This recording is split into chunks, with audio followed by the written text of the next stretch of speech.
Welcome to the Spiritist Companion podcast. My name is Yuri Castro, and I'll be your companion on this journey where we study, reflect, and put Spiritist teachings into practice. If you enjoy what you hear, don't forget to subscribe, to follow our pages, and most importantly, to send this podcast to someone else as well, so we can spread the seeds of light together. My dear friend, this week's episode is about that famous moment that we have in the Gospel of Matthew chapter 14, where Jesus asked Peter, "Why did you doubt?" Even though it's a question that Jesus asked the apostle all the way back then, I think that this is a question that pertains to all of us, even today. So let's think about this, and this is what was happening back then. It was nighttime. The disciples were in the boat, the sea was a bit rough, the wind was strong, and all of a sudden Jesus appears walking on the water. They were afraid, and then Peter said, "Lord, if it's you, tell me to come to you on the water." And then Jesus said, "Come." Then Peter got down out of the boat, walked on the water, and came toward Jesus. And now it's going to say, "But when he saw the wind, he was afraid, and beginning to sink, cried out, 'Lord, save me.'" Let's think about this. Peter climbed out of the boat. For a few moments, he walked on water, which is something remarkable, of course. But then he looks around. He sees the wind. He feels the wind. He feels the force of the sea. And then what happens? Fear takes over, and he begins to sink. Jesus reaches out and grabs him and asks that question that has echoed through centuries. "You of little faith, why did you doubt?" And when I read this recently, I thought to make an episode about this, because how many times have I, myself, been like Peter? We can even go back to the beginning of the year. We start the year with plans. We start a project sometimes full of enthusiasm. We begin a treatment, a life change, an important decision, whatever it is, with faith. And it may actually go very well for a while, but then difficulty comes. Bad news. A result that wasn't what we hoped for. Someone who lets us down. And we take our eyes off the path and start staring at the storm. And that's not weakness, by the way. That's being human. Peter did it. And Peter was one of Jesus' closest disciples. Let's think about this. Somebody who lived with the Master, who learned directly from the Master, still doubted. Diving into Spiritism, we can go to the book The Gospel According to Spiritism, chapter 19, where the codifier of Spiritism, Allan Kardec, is going to talk about a concept that I find essential: unshakable faith. And he's very clear about what that faith is not. It's not naive faith. It's not the kind of belief you repeat without really understanding it, the kind that shuts the eye to hard questions, etc. No. Allan Kardec writes that unshakable faith is only that which can face reason at every epoch of humanity. And let's think about that for a moment. A faith that faces reason, that isn't afraid to ask questions, that grows with experience, with study, with the sorrows of life.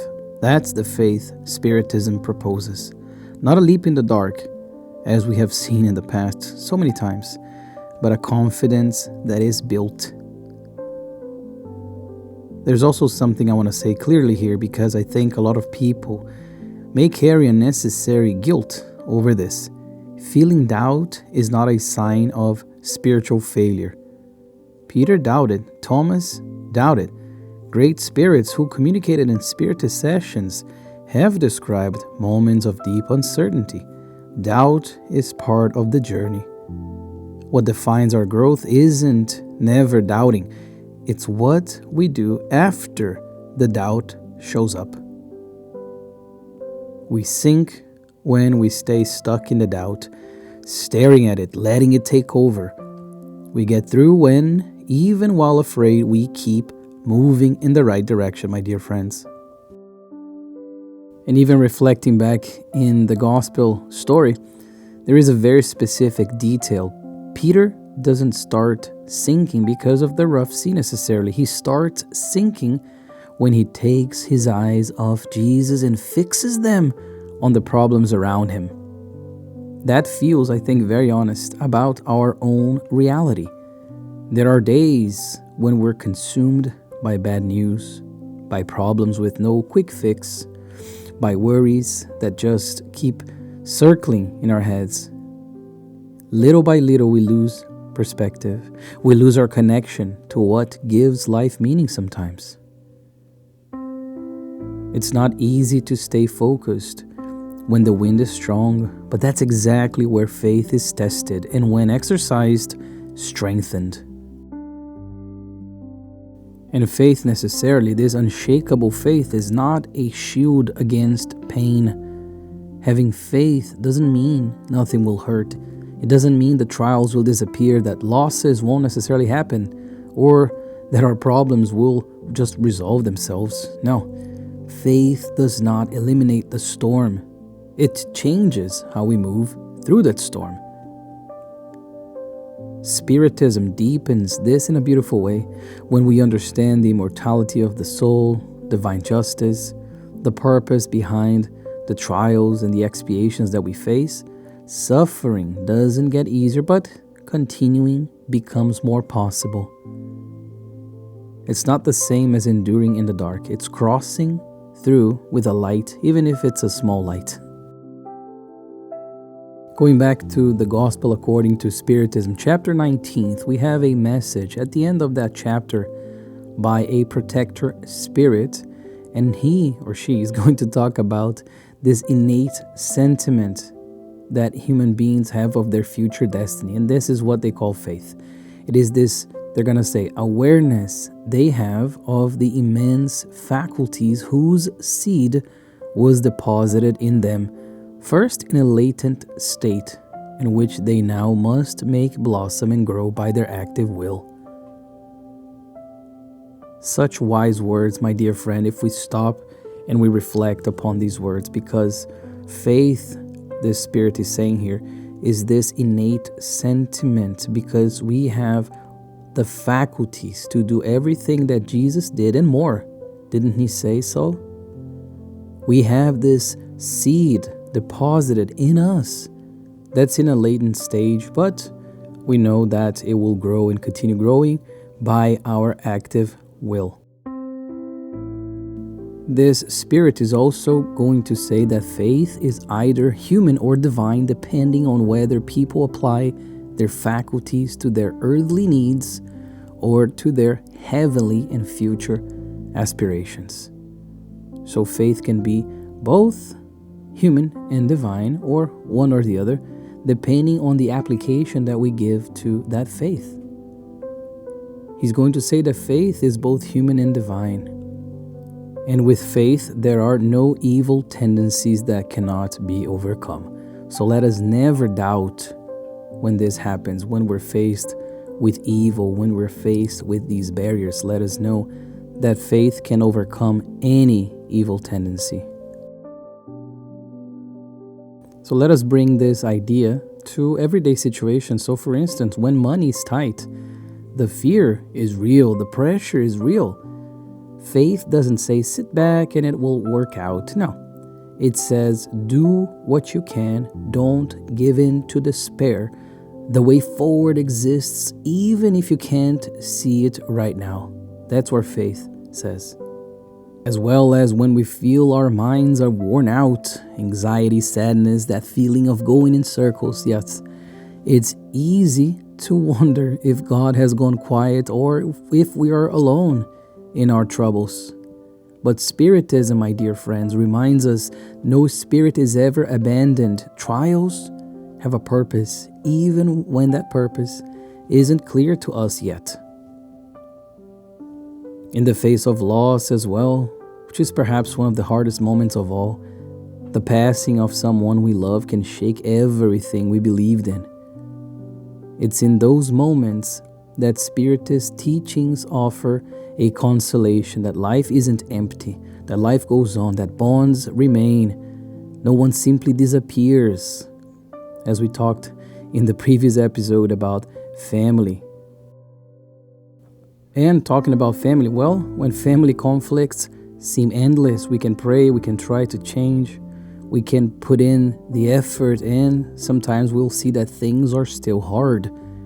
In those moments, it is tempting to give up, but perseverance is also a form of faith. Another everyday situation, faith in ourselves. Yes, this one tends to get forgotten, I think.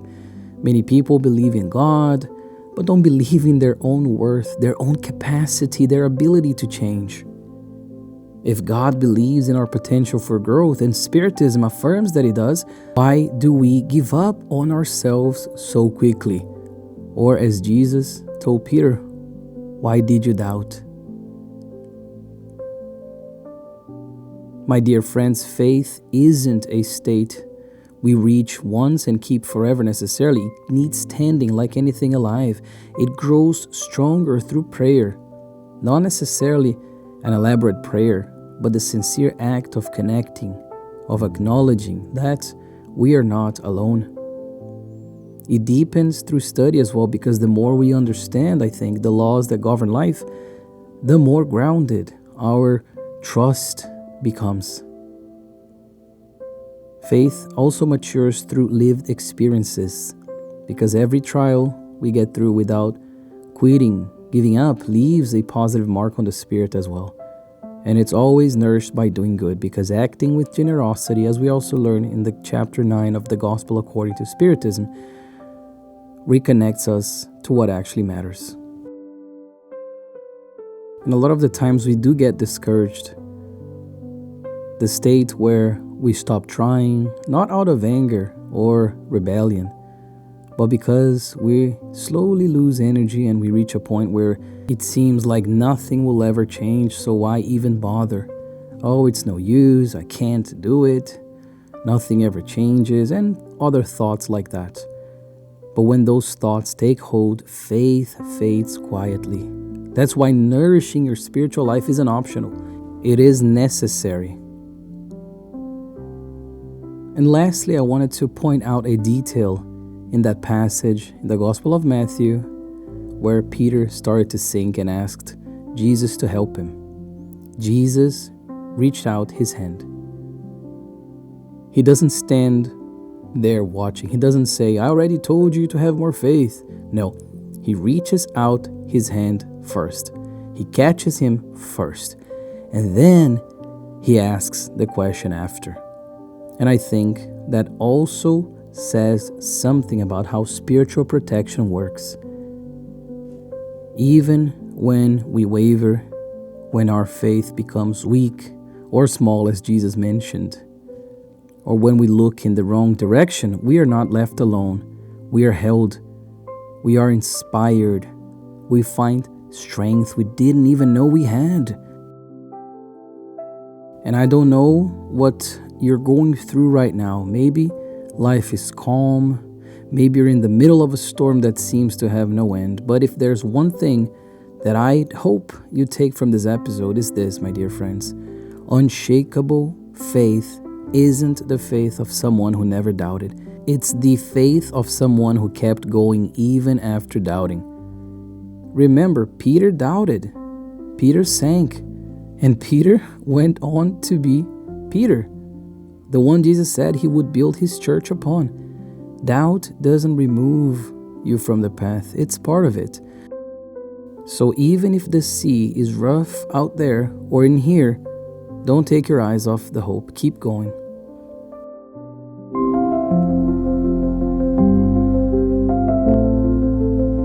And just like that, we reach the end of episode 51, my dear friends. Why did you doubt?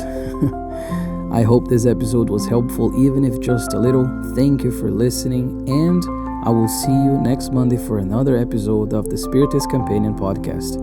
Until then, please take care of yourself, trust the process, and keep moving forward. With fraternal love, your Spiritist Companion.